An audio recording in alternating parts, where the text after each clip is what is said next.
और आज हमारी इस पूरी चर्चा का जो आधार है, जो मिशन है, वो एक बेहद शानदार और रिसर्च किया हुआ स्रोत है। अच्छा, तो हम किस सोर्स पर बात कर रहे हैं आज? हम बात कर रहे हैं रेल सेवक पास नियम के MCQ prepared by Raju Kumar पर। ओहो, राजू कुमार जी के तैयार किए हुए प्रश्न बहुत ही व्यवस्थित होते हैं वो। हाँ, उन्होंने इन बहुविकल्पीय प्रश्नों यानी MCQ के जरिए इस जटिल विषय को बहुत ही आसान तरीके से पेश किया है। हम उनके द्वारा तैयार किए गए प्रश्न संचीज का गहराई से विश्लेषण करेंगे। ये तो उन सभी के लिए बहुत काम की चर्चा होने वाली है जो रेलवे की कार्यप्रणाली को समझना चाहते हैं या विभागीय परीक्षाओं की तैयारी कर रहे हैं। बिल्कुल। और शुरुआत में ही मैं ये भी बता दूं कि इस विषय पर बेहतरीन अध्ययन सामग्री के लिए YouTube पर loco study by Raju Kumar channel को जरूर सब्सक्राइब करना चाहिए। वहाँ बहुत डिटेल में सब कुछ मिलता है। तो चलिए इसे थोड़ा विस्तार से समझते हैं। हाँ, शुरुआत करते हैं इन नियमों के इतिहास से। किसी भी नियम को समझने के लिए सबसे पहले ये जानना जरूरी है कि उसकी जड़ें कहाँ हैं और वो काम कैसे करता है। सही बात है। तो राजू कुमार जी के संकलन का पहला प्रश्न इसी बुनियाद पर चोट करता है। प्रश्न 1 है, रेल सेवक पास नियम कब लागू हुए? इसके लिए उन्होंने 4 बहुत ही क्लोज ऑप्शन दिए हैं। ऑप्शन ए 1980, बी 1986, सी 1990 या डी 2000। और इसका सही जवाब है ऑप्शन बी यानी 1986। मुझे पता था, लेकिन मैं सोच रही थी कि 1986 ही क्यों? मतलब उससे पहले क्या रेलवे अपने कर्मचारियों को पास नहीं देता था? नहीं, पास तो अंग्रेजों के जमाने से दिए जा रहे थे। अच्छा। लेकिन 1986 से पहले एक बहुत बड़ी समस्या थी, एक रूपता की कमी। मतलब हर जगह अलग नियम थे? बिल्कुल, भारतीय रेलवे अलग अलग जोन में बटा हुआ है। तो 1986 से पहले सेंट्रल रेलवे के पास के नियम हो सकता है सदर्न रेलवे से थोड़े अलग हो। ओह, तो इससे तो ट्रांसफर्स और क्रॉस जोन यात्राओं में बहुत कंफ्यूजन होता होगा। बहुत ज्यादा। इसीलिए 1986 वो ऐतिहासिक वर्ष था जब रेलवे प्रशासन ने इन सभी बिखरे हुए नियमों को एक जगह इकट्ठा किया। संहिताबद्ध किया। जी, कॉडिफाई किया। और रेलवे सर्वेंट्स पास रूल्स 1986 के रूप में पूरे देश के लिए एक स्टैंडर्ड रूल बुक लागू कर दी। मतलब पूरे देश में एक ही नियम। क्या बात है। इसी से जुड़ा राजू जी का प्रश्न 2 है कि आखिर इस रूल बुक को चलाता कौन है? ये भी एक बहुत जरूरी सवाल है। हाँ, तो प्रश्न है, ये नियम किसके नियंत्रण में लागू होते हैं? और इसके ऑप्शन है ए राज्य सरकार, बी रेलवे बोर्ड, सी निजी प्राधिकरण या डी कोई नहीं। इसका सीधा सा जवाब है ऑप्शन बी रेलवे बोर्ड। अगर मैं इसे थोड़ा विजुअलाइज करूं तो क्या हम कह सकते हैं कि पास नियमों के मामले में रेलवे बोर्ड एक तरह से सुप्रीम कोर्ट की तरह काम करता है? हाँ, बिल्कुल कह सकते हैं। बल्कि आप इसे सुप्रीम कोर्ट और संसद दोनों का मिला जुला रूप कह सकते हैं। वो कैसे? देखिए, रेलवे एक केंद्रीय विषय है। राज्य सरकारों या किसी भी प्राइवेट अथॉरिटी का इसमें कोई दखल नहीं होता। अच्छा, तो सब कुछ केंद्र से ही तय होता है? जी, किस रैंक के अधिकारी को कौन सा पास मिलेगा, कितने पास मिलेंगे, नियमों में क्या बदलाव होगा, ये सब दिल्ली में बैठे रेलवे बोर्ड के स्तर पर ही तय होता है। समझ गई। अब आते हैं प्रश्न 3 पर, जो थोड़ा विवादित लग सकता है। ऐसा क्या पूछ लिया राजू जी ने? प्रश्न है, निम्न में से कौन पास नियम में शामिल नहीं है? ऑप्शंस क्या हैं? इसके ऑप्शंस दिए गए हैं। ए नियमित कर्मचारी, बी अप्रेंटिस, सी परिवार के सदस्य या डी आश्रित। और इसका सही उत्तर है ऑप्शन बी अप्रेंटिस। हाँ, अप्रेंटिस को इसमें शामिल नहीं किया गया है। अब यहाँ मुझे थोड़ा कंफ्यूजन है। अप्रेंटिस भी तो रेलवे की वर्कशॉप में या ट्रैक पर उतनी ही मेहनत कर रहे होते हैं। बिल्कुल कर रहे होते हैं। तो फिर उन्हें इस सुविधा से बाहर क्यों रखा गया है? देखिए, ये बात मानवीय दृष्टिकोण से बिल्कुल सही लगती है, लेकिन प्रशासनिक दृष्टिकोण से देखें तो अप्रेंटिसशिप एक स्थायी नौकरी नहीं है। मतलब वो परमानेंट नहीं है? हाँ, ये एक तरह की ऑन द जॉब ट्रेनिंग है। पास की जो सुविधा है वो रेलवे के स्थायी या प्रोबेशन पर चल रहे कर्मचारियों को उनके लंबे सेवा काल के रिवॉर्ड और वेलफेयर के रूप में दी जाती है। अच्छा, तो क्योंकि वो ट्रेनिंग पर है इसलिए उन्हें नहीं मिलता? जी, अप्रेंटिस अभी सिस्टम का परमानेंट हिस्सा नहीं बने हैं। अगर अस्थायी लोगों को भी ये दीर्घकालिक लाभ देने लगेंगे तो सिस्टम पर प्रशासनिक और आर्थिक बोझ बहुत बढ़ जाएगा। ये एक लॉजिकल बात है। चलिए अब इस चर्चा के सबसे दिलचस्प हिस्से की तरफ बढ़ते हैं। परिवार की परिभाषा। एकदम सही पकड़े। आम जिंदगी में परिवार का मतलब बहुत सीधा होता है, लेकिन जब बात सरकारी सुविधाओं की आती है तो एक एक रिश्ते की कानूनी परिभाषा तय की जाती है। बिल्कुल। तो नाजू जी के प्रश्न 4 में यही पूछा गया है, परिवार में कौन शामिल है? इसके ऑप्शन है ए पत्नी या पति, बी पुत्र, सी पुत्री या डी सभी। इसका जवाब तो साफ तौर पर ऑप्शन डी यानी सभी है। हाँ, लेकिन पेचीदगी उम्र और आय के साथ शुरू होती है। बिल्कुल, रेलवे किसी को भी सिर्फ रिश्ते के नाम पर जीवन भर मुफ्त यात्रा की सुविधा नहीं देता। यहाँ आश्रित यानी डिपेंडेंट होना सबसे बड़ी शर्त है। और यही बात प्रश्न 5 में पूछी गई है। क्या है प्रश्न 5? प्रश्न है, कम आय वाला पुत्र किस पर निर्भर माना जाएगा? इसके विकल्प है ए सरकार, बी रेल सेवक, सी समाज या डी कोई नहीं। इसका उत्तर है ऑप्शन बी रेल सेवक। सही, लेकिन असली कहानी तो प्रश्न 6 से शुरू होती है। अच्छा? हाँ, प्रश्न 6 है, 21 वर्ष से अधिक आयु का पुत्र कब पात्र है? इसके ऑप्शन बड़े ध्यान से देखने वाले हैं। बताइए। ए विवाहित, बी छात्र, सी कार्यरत या डी व्यापारी। इसका सही उत्तर है ऑप्शन बी यानी छात्र। स्टूडेंट होना जरूरी है। तो अब आप मुझे ये समझाइए कि 21 साल की उम्र और छात्र होने के पीछे का असली तर्क क्या है? देखिए, रेलवे का नियम बहुत ही प्रैक्टिकल सोच पर आधारित है। कैसे? एक सामान्य भारतीय परिवार में ये माना जाता है कि 21 साल की उम्र तक एक बच्चा अपना ग्रेजुएशन पूरा कर लेता है। हाँ, लगभग 22-23 तक तो कर ही लेते हैं। तो रेलवे मानकर चलता है कि 21 के बाद वो व्यक्ति कमाने लायक हो गया है, इसलिए उसे रेल सेवक पर आश्रित नहीं माना जाना चाहिए। अच्छा, मतलब पास बंद कर दिया जाता है? जी, उसका पास बंद कर दिया जाता है। लेकिन मान लीजिए वो आगे मेडिकल की पढ़ाई कर रहा है, इंजीनियरिंग कर रहा है या कोई लंबी डिग्री ले रहा है, तो फिर वो कमा तो नहीं रहा होगा? बिल्कुल जाहिर है, वो छात्र है तो कमा नहीं रहा है। इसलिए रेलवे कहता है कि ठीक है, अगर वो एक बोनाफाइड स्टूडेंट है तो उसे पढ़ाई के दौरान पास की सुविधा मिलती रहेगी। अरे वाह, ये तो बहुत ही बढ़िया नियम है। ये नियम सिस्टम के दुरुपयोग को भी रोकता है और वास्तविक जरूरतमंद की मदद भी करता है। ये बहुत ही बेहतरीन संतुलन है। और जब बात बेटियों की आती है तो रेलवे का दृष्टिकोण एक सोशल सेफ्टी नेट की तरह दिखने लगता है। बेटियों के लिए नियम थोड़े अलग हैं। जी, राजू जी का प्रश्न 7 है, विधवा पुत्री को कब शामिल किया जाता है? इसके विकल्प है ए हमेशा, बी यदि आश्रित हो, सी यदि विवाहित हो या डी कभी नहीं। इसका सही उत्तर है ऑप्शन बी यदि आश्रित हो। और तलाकशुदा पुत्री के लिए भी ऐसा ही कोई सवाल है क्या? बिल्कुल, प्रश्न 8 है, तलाकशुदा पुत्री कब शामिल होगी? ऑप्शन है ए यदि आश्रित हो, बी हमेशा, सी कभी नहीं या डी केवल विवाहित। इसका भी उत्तर ऑप्शन ए है, यानी यदि आश्रित हो। यहाँ रेलवे की एक बहुत ही प्रगतिशील और सामाजिक जिम्मेदारी वाली सोच देखने को मिलती है। कैसे? थोड़ा विस्तार से बताइए। देखिए, एक महिला जिसका विवाह हो चुका है, वो तकनीकी रूप से दूसरे परिवार का हिस्सा बन जाती है और उसका रेलवे पास बंद हो जाता है और वो वापस अपने माता पिता के पास आ जाती है जो रेल कर्मचारी हैं। अच्छा, तो क्या उन्हें दोबारा पास मिल सकता है? हाँ, अगर वो आर्थिक रूप से उन पर निर्भर हो जाती है तो रेलवे उसे बीच मझधार में नहीं छोड़ता। आश्रित साबित होने पर उसे दोबारा परिवार का हिस्सा मान लिया जाता है और पास की सुविधा शुरू कर दी जाती है। ये वाकई में बहुत संवेदनशील नीति है।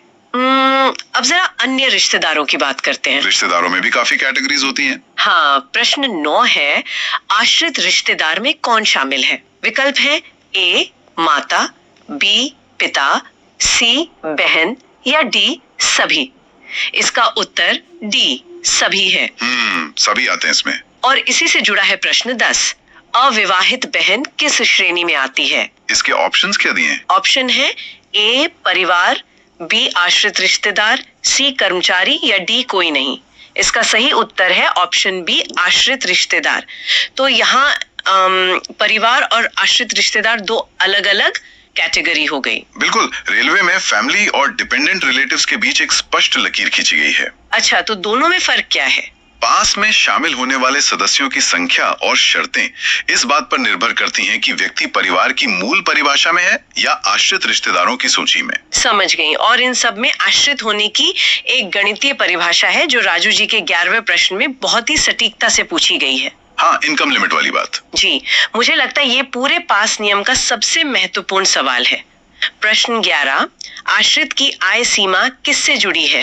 ये बहुत लोगों को कंफ्यूज करता है। इसके ऑप्शन है ए 10% वेतन, बी 15% वेतन, सी 20% वेतन या डी कोई सीमा नहीं। और इसका सही उत्तर है ऑप्शन बी, कर्मचारी के वेतन का 15%। ये 15% वाला फॉर्मूला कैसे काम करता है? मतलब ये कोई फिक्स्ड अमाउंट क्यों नहीं है, जैसे 5,000 या 10,000? मैं बताता हूँ, ये रेलवे प्रशासन का मास्टर स्ट्रोक है। मास्टर स्ट्रोक वो कैसे? सोचिए, अगर वो कहते कि जिसकी आय 5,000 रुपए महीने से कम है वही आश्रित है। हाँ, तो महंगाई के साथ कुछ सालों में 5,000 रुपए की कोई वैल्यू नहीं रह जाती। बिल्कुल, फिर उन्हें बार बार नियम बदलना पड़ता।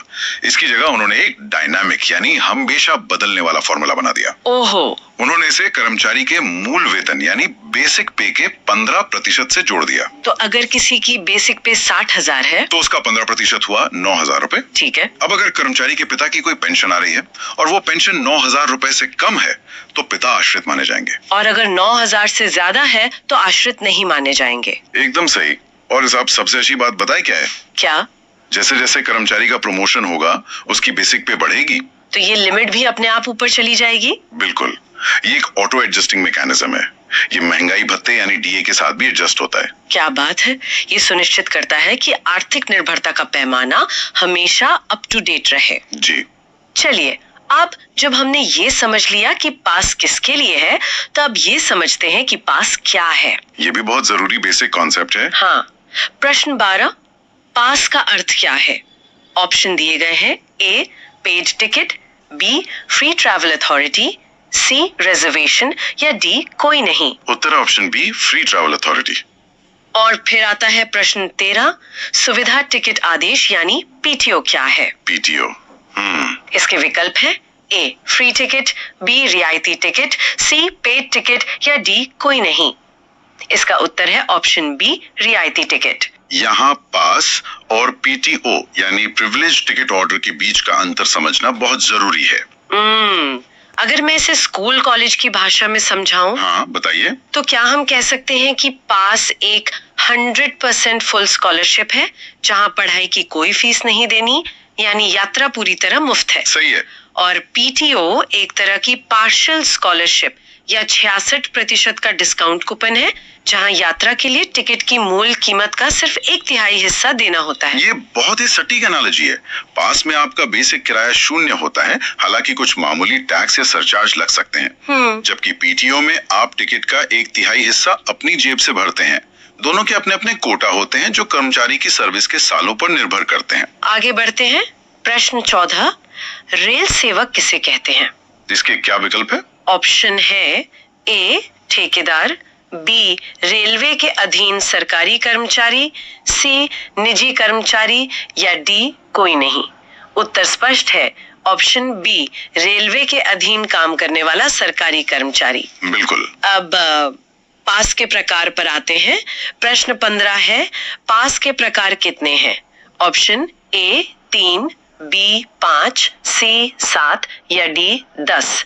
इसका सही उत्तर है ऑप्शन सी, यानी 7 प्रकार के पास होते हैं। हाँ, 7 मुख्य श्रेणियां हैं। ड्यूटी पास, सुविधा पास, स्कूल पास, मानार्थ या कॉम्प्लीमेंट्री पास, विधवा पास, आवासीय कार्ड पास जिसे रेजिडेंशियल कार्ड पास भी कहते हैं, और स्पेशल पास। 7 हो गए। जी, ये कर्मचारी की अलग अलग जरूरतों को कवर करते हैं। और इसी को राजू जी ने प्रश्न 16 में भी कवर किया है। निम्न में से कौन पास का प्रकार है? ऑप्शन है A duty pass, B school pass, C special pass या डी सभी। तो इसका उत्तर डी सभी है। बिल्कुल। अब मेरा एक व्यक्तिगत पसंदीदा सवाल आता है। प्रश्न 17, फॉर्म ऑफ पासेस में क्या शामिल है? ये काफी दिलचस्प है। इसके ऑप्शन है A metal pass, B card pass और चेक पास, सी ई पास या डी सभी। इसका सही उत्तर है ऑप्शन डी सभी। लेकिन एक बात बताइए, आज जब हर चीज स्मार्टफोन पर है, क्यूआर कोड का जमाना है, ई पास चल रहे हैं, तो ये मेटल पास क्या होता है? क्या सच में धातु के पास बनते हैं? जी हाँ, बिल्कुल बनते हैं और ये बहुत ही प्रतिष्ठित चीज है। सच में? किनको मिलते हैं ये? मेटल पास आमतौर पर रेलवे के उच्च अधिकारियों यानी गैजेटेड ऑफिसर्स को दिए जाते हैं। इनके 3 मुख्य प्रकार होते हैं, गोल्ड पास, सिल्वर पास और ब्रॉन्ज पास। बाप रे, गोल्ड और सिल्वर पास। लेकिन डिजिटल युग में इसकी क्या जरूरत है? इसके 2 कारण हैं। पहला, ये सिर्फ एक टिकट नहीं है, ये रेलवे बोर्ड के सदस्य या जनरल मैनेजर जैसे वरिष्ठ अधिकारियों के लिए एक बैज ऑफ ऑनर यानी सम्मान का प्रतीक है। अच्छा, रुतबे की बात है। हाँ, और दूसरा कारण है ऑपरेशनल ड्यूरेबिलिटी। ऑपरेशनल ड्यूरेबिलिटी से आपका क्या मतलब है? थोड़ा आसान भाषा में समझाएंगे? जरूर। देखिए, वरिष्ठ अधिकारियों को अक्सर इमरजेंसी में रात बेरात किसी दुर्घटना स्थल पर या इंस्पेक्शन के लिए निकलना पड़ता है। तो उनके पास फोन चार्ज करने का टाइम नहीं होता होगा। बिल्कुल, ऐसे में बार बार कागजी पास बनवाना या ई पास जनरेट करना व्यावहारिक नहीं है। एक धातु का पास उनकी जेब में रहता है जो कभी खराब नहीं होता। ओहो। जब वे स्टेशन या ट्रेन में चेकिंग स्टाफ को वो गोल्ड या सिल्वर पास दिखाते हैं तो बिना किसी सवाल जवाब के उनका स्टेटस वेरीफाई हो जाता है। ये तो बहुत ही रुतबे वाली बात हो गई। प्रश्न 18 है, प्रथम श्रेणी ए पास का रंग क्या है? इसके ऑप्शंस क्या हैं? ऑप्शन ए हरा, बी सफेद, सी पीला या डी गुलाबी। इसका सही उत्तर है ऑप्शन बी सफेद यानी व्हाइट कलर। हाँ। प्रश्न 19, प्रथम श्रेणी पास का रंग क्या है? ऑप्शन ए हरा, बी सफेद, सी पीला या डी गुलाबी। उत्तर है ऑप्शन ए हरा, ग्रीन। ठीक है। प्रश्न 20, द्वितीय श्रेणी ए पास का रंग क्या है? ऑप्शन ए पीला, बी गुलाबी, सी सफेद या डी हरा। इसका उत्तर है ऑप्शन ए पीला, येलो पास। और अंत में प्रश्न 21, द्वितीय श्रेणी पास का रंग क्या है? Option A green, B yellow, C pink या डी व्हाइट। और इसका सही उत्तर है ऑप्शन सी गुलाबी, पिंक पास। अब आप उस टीटी की स्थिति में वापस जाइए। रात के 2 बजे वाली स्थिति। हाँ, जैसे ही वो कम रोशनी में किसी यात्री के हाथ में सफेद पास देखता है, वो तुरंत समझ जाता है कि ये प्रथम श्रेणी ए का अधिकारी है जो AC1 या AC2 टियर में सफर करने का हकदार है। बिना पढ़े ही समझ गया। बिल्कुल। और अगर उसे गुलाबी पास दिखता है तो वो समझ जाता है कि ये द्वितीय श्रेणी का पास है। कलर कोडिंग एक ऐसा विजुअल हैक है जो बिना एक शब्द पढ़े 1 सेकंड के हिस्से में पूरी जानकारी दे देता है। पूरी चेकिंग प्रक्रिया को स्मूथ और फास्ट बनाने का एक ऑपरेशनल टूल है। बहुत ही शानदार डिजाइन थिंकिंग है ये। एकदम।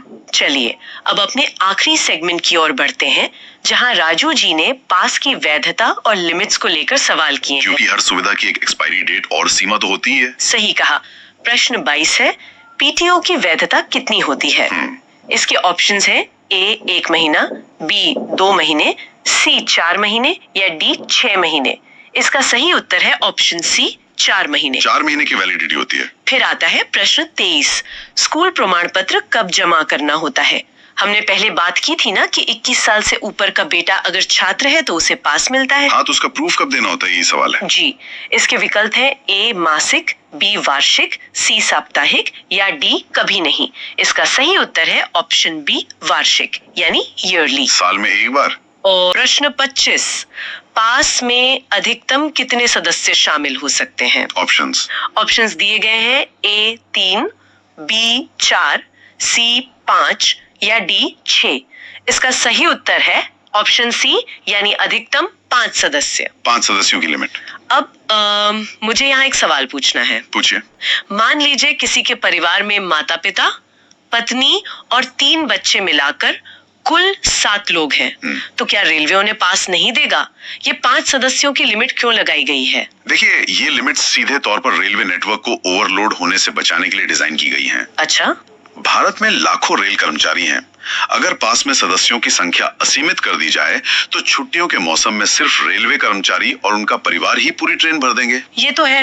एक सामान्य कोच में 72 सीटें होती हैं। अगर हर पास पर 7-8 लोग यात्रा करने लगे तो आम जनता जो टिकट खरीद कर यात्रा करना चाहती है उसे तो रिजर्वेशन ही नहीं मिलेगा। बात तो सही है। 5 सदस्यों की सीमा ये सुनिश्चित करती है कि कर्मचारी के मूल परिवार को सुविधा भी मिल जाए और ट्रेन की कैपेसिटी भी बची रहे।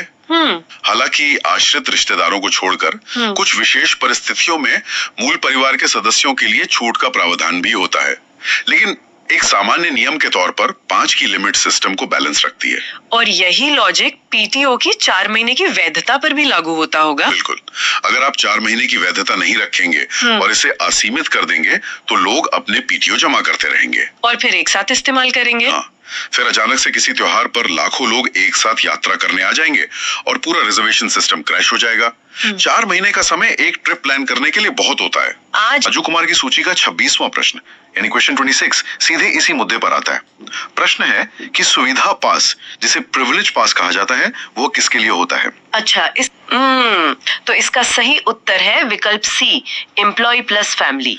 एम्प्लॉय और फैमिली दोनों। हाँ, अब देखिए, सतह पर एक बहुत ही सामान्य सी जानकारी लग सकती है, लेकिन इसके पीछे एक बहुत गहरा संस्थागत दर्शन है। अच्छा, हाँ, ये बताता है कि रेलवे अपने कर्मचारियों को अकेलेपन में नहीं देखता। मतलब अगर मैं इसे एक एनालॉजी से समझाऊं तो ये सुविधा पास एक तरह के फैमिली पैकेज की तरह काम करता है ना? बिल्कुल सही कहा आपने। जब कोई व्यक्ति रेलवे से जुड़ता है तो संस्था सिर्फ उसके श्रम को नहीं अपनाती, बल्कि उसके पूरे परिवार की जिम्मेदारी का एक हिस्सा भी ले लेती है। और यहीं पर ये व्यवस्था किसी भी अन्य कॉर्पोरेट स्ट्रक्चर से अलग हो जाती है। और पता है, ये कल्याणकारी जिम्मेदारी केवल सैर सपाटे तक सीमित नहीं है। 27वें प्रश्न को देखिए, ये एक बहुत ही विशिष्ट आवश्यकता की बात करता है। प्रश्न है कि स्कूल पास किसके लिए जारी होता है? अच्छा, हम स्पष्ट उत्तर है विकल्प बी, बच्चों के लिए। यार यहाँ मुझे थोड़ा अचरज होता है। मतलब एक संस्था अपने कर्मचारी के बच्चों की शिक्षा के लिए यात्रा पास क्यों जारी कर रही है? ये सवाल उठना लाजमी है। हाँ, क्योंकि कर्मचारी को वेतन तो मिल ही रहा है ना, फिर ये अतिरिक्त लॉजिस्टिक व्यवस्था क्यों? देखिए, ये एक बहुत ही तार्किक सवाल है। इसका कारण ऐतिहासिक भी है और भौगोलिक भी। रेलवे के कर्मचारी अक्सर ऐसी दूर दराज की जगहों पर तैनात होते हैं, जैसे कोई छोटा सा जंक्शन हो गया। बिल्कुल, या कोई आउटर केबिन, जहाँ शायद अच्छे स्कूल ही नहीं होते। हाँ, ये तो है। तो ऐसे में बच्चों को पढ़ने के लिए दूर के शहरों या कस्बों में आना पड़ता है। ये स्कूल पास सुनिश्चित करता है कि भौगोलिक दूरी किसी भी बच्चे की शिक्षा में बाधा ना बने। अरे वाह, मतलब ये सिर्फ एक यात्रा पास नहीं है, ये तो अगली पीढ़ी के भविष्य में किया गया एक निवेश है। बिल्कुल, ये वाकई में इस संस्था के एक बहुत ही संवेदनशील चेहरे को सामने लाता है। और ये संवेदनशीलता जीवन के सबसे दुखद क्षणों में भी दिखाई देती है। हाँ, आप शायद 28वें प्रश्न की बात कर रहे हैं। जी हाँ, 28वां प्रश्न इसी से जुड़ा है। इसमें पूछा गया है कि विधवा पास किसे मिलता है? और इसका सही उत्तर है दूसरा विकल्प, विडो ऑफ एम्प्लॉय, यानी कर्मचारी की विधवा। ये व्यवस्था का वो हिस्सा है जो एक बहुत बड़े सामाजिक सुरक्षा ढांचे की तरह काम करता है। सही बात है, क्योंकि एक कर्मचारी के निधन के बाद परिवार सिर्फ भावनात्मक आघात ही नहीं सहता, हाँ, वित्तीय और व्यवहारिक चुनौतियां भी बहुत होती हैं। तो विधवा पास ये संदेश देता है कि संस्था का दायित्व कर्मचारी के जाने के साथ खत्म नहीं होता। ये महज एक नियम नहीं, एक सुरक्षा कवच है। बिल्कुल, लेकिन देखिए, नियमों में केवल भावनाएं नहीं होती, व्यवहारिकता भी जरूरी है। सही कहा। तो उन स्थितियों का क्या जो रोजमर्रा की नहीं है? 29वां प्रश्न इसी लचीलेपन पर है। पूछा गया है कि स्पेशल पास कब दिया जाता है? अच्छा, इसके ऑप्शन है पहला रूटीन ट्रैवल, दूसरा स्पेशल केसेस, तीसरा डेली वर्क और चौथा नन। हाँ, और इसका उत्तर है दूसरा विकल्प, स्पेशल केसेस। देखिए, किसी भी बड़े संगठन के नियम तभी सफल होते हैं जब उनमें अपवादों को संभालने की गुंजाइश हो। अपवाद जैसे कोई चिकित्सा आपातकाल हो, कोई खेलकूद प्रतियोगिता हो या कोई सांस्कृतिक कार्यक्रम हो। अच्छा, जहाँ रेगुलर पास के नियम लागू नहीं हो सकते, बिल्कुल, वहाँ ये स्पेशल पास व्यवस्था को ठप होने से बचाता है। तो लाभार्थियों की इस पूरी रूपरेखा को समझने के बाद यहाँ पर ये वाकई बहुत दिलचस्प हो जाता है। हाँ, मतलब ये पास आखिर भौतिक रूप में कैसे दिखते हैं?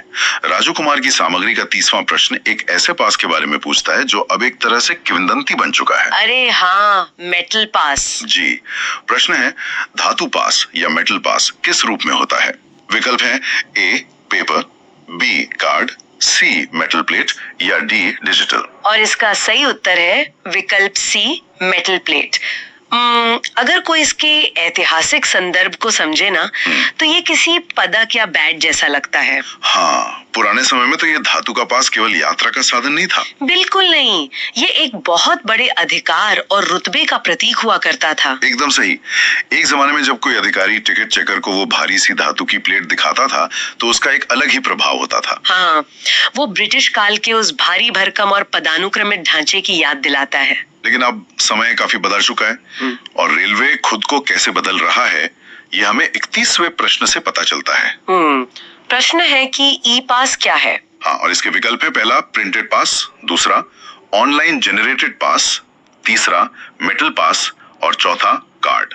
इसका सही उत्तर है दूसरा विकल्प, ऑनलाइन जनरेटेड पास। मतलब सब कुछ डिजिटल। हाँ, और ये परिवर्तन किसी क्रांति से कम नहीं है। जरा सोचिए, एक ऐसी संस्था जो दशकों से कागजी लेजर और रजिस्ट्रों पर चल रही थी, वो अब सीधे स्मार्टफोन पर आ गई है। बिल्कुल। ई पास ने उस पूरी बाबूगिरी को खत्म कर दिया है जहां एक पास के लिए दफ्तरों के चक्कर काटने पड़ते थे। और अब इन दोनों के बीच का एक और स्वरूप रहा है। 32वें प्रश्न के अनुसार कार्ड पास किस रूप में होता है? इसके विकल्प है ए पेपर, बी प्लास्टिक कार्ड, सी मेटल या डी नन। जी, और सही उत्तर है विकल्प बी प्लास्टिक कार्ड। तो अगर इस पूरी यात्रा को देखें तो इतिहास की भारी धातु है, बीच के दौर का सुविधाजनक प्लास्टिक कार्ड है। हाँ, और आज के युग का डिजिटल ई पास है। बिल्कुल, ये क्रमिक विकास दिखाता है कि व्यवस्था अपने बुनियादी उद्देश्य को कायम रखते हुए कितनी आधुनिक हो रही है। चलिए अब पास से थोड़ा आगे बढ़ते हैं और उस चीज पर आते हैं जो पूरी तरह से मुफ्त नहीं है। अच्छा, आप पीटीओ की बात कर रहे हैं? जी हाँ, पीटीओ। 33वां प्रश्न पूछता है कि पीटीओ का पूरा नाम क्या है? इसके विकल्प दिए गए हैं, पहला पैसेंजर ट्रैवल ऑर्डर, दूसरा प्रिविलेज टिकट ऑर्डर, तीसरा पब्लिक टिकट ऑर्डर या चौथा नन। और सही उत्तर है दूसरा विकल्प, प्रिविलेज टिकट ऑर्डर। यहाँ जो ये ऑर्डर शब्द है ना, ये बहुत महत्वपूर्ण है। वो कैसे? मतलब ये सीधे तौर पर कोई टिकट नहीं है, ये एक आदेश या वाउचर है जिसके आधार पर टिकट जारी किया जाता है। अच्छा, समझ गया। लेकिन इसका सबसे दिलचस्प पहलू तो इसका वित्तीय ढांचा है, जो 34वें प्रश्न में आता है। हाँ, प्रश्न है कि पीटीओ में किराया कितना देना होता है? और विकल्प है ए फुल, बी हाफ, सी 1/3 या डी फ्री। इसका सही उत्तर है विकल्प सी 1/3 यानी 1/3। अब यहाँ मैं आपसे समझना चाहूंगा, तो इन सब का क्या अर्थ है? आप क्या पूछना चाह रहे हैं? मतलब अगर रेलवे सुविधा दे ही रहा है तो 1/3 किराया क्यों लेना? या तो आधा ले लीजिए या पूरी तरह मुफ्त कर दीजिए। ये 1/3 का क्या लॉजिक है? देखिए, ये प्रश्न सीधे तौर पर बिहेवियरल इकोनॉमिक्स यानी व्यवहार अर्थशास्त्र से जुड़ा है। अच्छा, ये एक बहुत ही शानदार संतुलित व्यवस्था है। अगर रेलवे से पूरी तरह मुफ्त कर देता तो लोग बिना किसी ठोस जरूरत के भी यात्राएं बुक कर लेते। हाँ, और इससे उन यात्रियों की सीटें छिन जाती जो पूरा किराया दे रहे हैं। बिल्कुल सही, लेकिन रेलवे ये भी चाहता है कि कर्मचारी अपने परिवार के साथ यात्रा करे, इसलिए वो लगभग 66% की भारी छूट देता है। तो 1/3 किराया देना ये सुनिश्चित करता है कि यात्रा वास्तव में जरूरी है। एकदम सही। जब व्यक्ति की अपनी जेब से कुछ पैसा लगता है ना, जिसे स्किन इन द गेम कहते हैं, तो संसाधनों को बर्बाद नहीं करता। क्या बात है, ये तो एक बेहतरीन चेक एंड बैलेंस सिस्टम है। हाँ, सुविधा भी मिल रही है और बर्बादी भी रुक रही है। तो इसी से जुड़ी है हमारी अगली चर्चा, प्रशासनिक नियंत्रण की। मान लीजिए कोई अपनी श्रेणी से बेहतर श्रेणी में यात्रा करना चाहता है, तो क्या होगा? 35वां प्रश्न यही सवाल उठाता है, उच्च श्रेणी में यात्रा कैसे की जा सकती है? इसके विकल्प हैं, पहला फ्री, दूसरा एक्स्ट्रा फेयर, तीसरा नॉट अलाउड, चौथा ओनली ऑफिसर। और सही उत्तर है दूसरा विकल्प, एक्स्ट्रा फेयर यानी अतिरिक्त किराया। तो ये भी उसी लचीलेपन का उदाहरण है। बिल्कुल, रेलवे ये नहीं कहता कि नॉट अलाउड, वो कर्मचारी की आकांक्षाओं को रोकता नहीं है। मतलब अगर किसी का पास स्लीपर का है और उसे एसी में जाना है, तो वो बस अंतर की राशि चुकाकर यात्रा कर सकता है। इससे कर्मचारी को आजादी मिलती है और रेलवे का नुकसान भी नहीं होता। लेकिन इन सुविधाओं का मतलब ये नहीं है कि नियम ताक पर रख दिए जाएं। हाँ, 26वां प्रश्न यही पूछता है कि सुविधा टिकट आदेश किन नियमों के अनुसार होता है? और इसके विकल्प हैं, A railway rules, B ticket rules, C general rules, D all. सही उत्तर है डी ऑल। मतलब सभी नियम लागू होंगे। हाँ, इसका सीधा सा अर्थ है कि पास धारक कोई वीआईपी नहीं है जो नियमों से ऊपर हो। उसे एक आम नागरिक की तरह सभी नियमों का पालन करना होता है, जो व्यवस्था को पारदर्शी बनाए रखता है। बिल्कुल। तो इतने बड़े नेटवर्क में इन पासों को जारी कौन करता है? 37वां प्रश्न है, पास जारी करने का अधिकार किसके पास होता है? इसके विकल्प हैं, पहला स्टेशन मास्टर, दूसरा रेलवे अथॉरिटी, तीसरा क्लर्क, चौथा नन। सही उत्तर है दूसरा विकल्प, रेलवे अथॉरिटी। देखिए, लाखों कर्मचारियों वाले संगठन में ये शक्ति किसी एक व्यक्ति के हाथ में नहीं छोड़ी जा सकती है ना? हाँ, जैसे किसी क्लर्क या स्टेशन मास्टर के हाथ में। बिल्कुल, एक स्पष्ट रेलवे अथॉरिटी का होना जरूरी है ताकि हर पास एक प्रॉपर ऑडिट ट्रेल से होकर गुजरे। मतलब केंद्रीकृत अधिकार भ्रष्टाचार को रोकने के लिए जरूरी है। एकदम सही। और पास का मूल उद्देश्य क्या है? ये 38वां प्रश्न बताता है। पास का उपयोग किसके लिए होता है? विकल्प है A paid travel, B free travel, C office work, D none.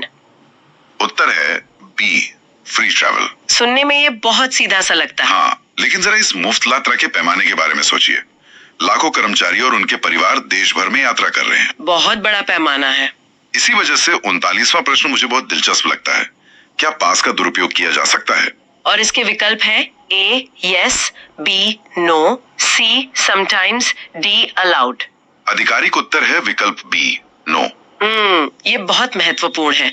दुनिया में तकनीकी रूप से किसी भी चीज का दुरुपयोग संभव हो सकता है। हाँ, पर नियम पुस्तिका में स्पष्ट नो है। बिल्कुल, ये दिखाता है कि रेलवे इसे कितनी गंभीरता से लेता है। मतलब पकड़े जाने पर कार्रवाई बहुत कठोर होती है। हाँ, दुरुपयोग को जीरो टॉलरेंस के साथ देखा जाता है। और इसी सुचारू संचालन के लिए पास को अलग अलग श्रेणियों में बांटा गया है। 40वां प्रश्न पूछता है कि पास कितने प्रकार के होते हैं? विकल्प है 5, 6, 7 या 8। सही उत्तर है विकल्प सी 7 प्रकार। ये एक बहुत ही सुगठित प्रणाली है जो हर जरूरत को एक खांचे में फिट करती है। और अब हम इस अध्ययन के सबसे संवेदनशील हिस्से पर आते हैं। परिवार और आश्रित होने की परिभाषा। बिल्कुल, कि रेलवे की नजरों में डिपेंडेंट या आश्रित होने की सख्त परिभाषा क्या है? यहाँ पर मैं एक बात रखना चाहूंगी। जी कहिए। देखिए, भावनात्मक रूप से परिवार का मतलब कुछ और हो सकता है। मेरे लिए मेरा भाई हमेशा मेरा भाई रहेगा, चाहे कुछ भी हो। हाँ, ये तो है। लेकिन रेलवे के लिए आश्रित होने का मतलब पूरी तरह से वित्तीय निर्भरता से जुड़ा है, भावनाओं से नहीं।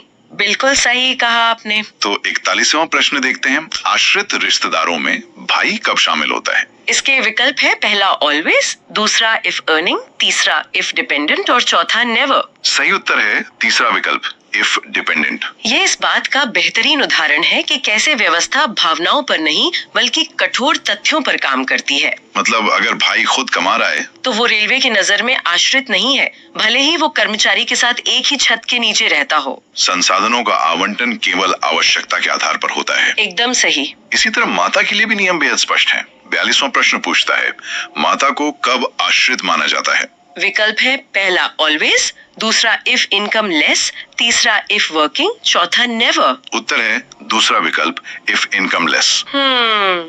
ये फिर से वित्तीय निर्भरता को पुष्ट करता है। अगर माता की अपनी पेंशन है जो न्यूनतम सीमा से अधिक है तो उन्हें आश्रित नहीं माना जाएगा। और समाज में बदलते रिश्तों को रेलवे कैसे देखता है, ये 43वें प्रश्न से पता चलता है। तलाक प्राप्त माता किस श्रेणी में आती है? विकल्प है A family, B dependent, C staff, D none. सही उत्तर है विकल्प बी डिपेंडेंट, यानी आश्रित। ये एक बहुत ही प्रगतिशील नियम है। रेलवे समाज की बदलती वास्तविकताओं को स्वीकार कर रहा है। हाँ, एक तलाकशुदा माता को भी आश्रित के रूप में संरक्षण मिलता है, लेकिन इन दावों की पुष्टि के लिए एक मजबूत फिल्टर की आवश्यकता होती है ना? बिल्कुल, और वो फिल्टर हमें 44वें प्रश्न में मिलता है। पास जारी करने से पहले क्या जांच होती है? विकल्प है पहला इनकम, दूसरा डिपेंडेंसी, तीसरा फैमिली डिटेल्स या चौथा ऑल। उत्तर है चौथा विकल्प ऑल। यह जांच इसीलिए इतनी विस्तृत है ताकि कोई सेंध ना लगा सके। हाँ, केवल वास्तविक आश्रितों को ही लाभ मिलना चाहिए। बिल्कुल, आय का हलफनामा और परिवार का विवरण मिलकर एक फूल प्रूफ सिस्टम बनाते हैं। तो आश्रितों को समझने के बाद अब बच्चों की शिक्षा और स्कूल पास के लॉजिस्टिक्स पर वापस चलते हैं। 45वां प्रश्न पूछता है कि स्कूल पास के लिए क्या आवश्यक है? विकल्प है ए आईडी, बी सर्टिफिकेट, सी टिकट, डी नन। उत्तर है विकल्प बी सर्टिफिकेट। मतलब सिर्फ जुबानी तौर पर ये कह देना काफी नहीं है कि बच्चा स्कूल जाता है। बिल्कुल नहीं, एक वैध दस्तावेज देना अनिवार्य है। और सिर्फ प्रमाण पत्र नहीं, स्कूल की मान्यता भी मायने रखती है। हाँ, 47वां प्रश्न इसी बारे में है। क्या स्कूल संस्थान मान्यता प्राप्त होना चाहिए? विकल्प है पहला यस, दूसरा नो, तीसरा ऑप्शनल, चौथा नन। सही उत्तर है पहला विकल्प यस। ये बहुत अहम है। मतलब कोई भी किसी फर्जी शिक्षण संस्थान के नाम पर पास नहीं ले सकता। बिल्कुल, रेलवे शिक्षा को गंभीरता से लेता है। और अगर इस पास की वैलिडिटी की बात करें तो 46वां प्रश्न पूछता है, स्कूल पास कितनी अवधि के लिए वैध होता है? विकल्प है 1 मंथ, 6 मंथ्स, एज डिसाइडेड या 1 ईयर। सही उत्तर है तीसरा विकल्प, एज डिसाइडेड यानी यथा निर्धारित। ये एक मुश्त नियम नहीं है, ये दूरी और छुट्टियों के आधार पर तय किया जाता है।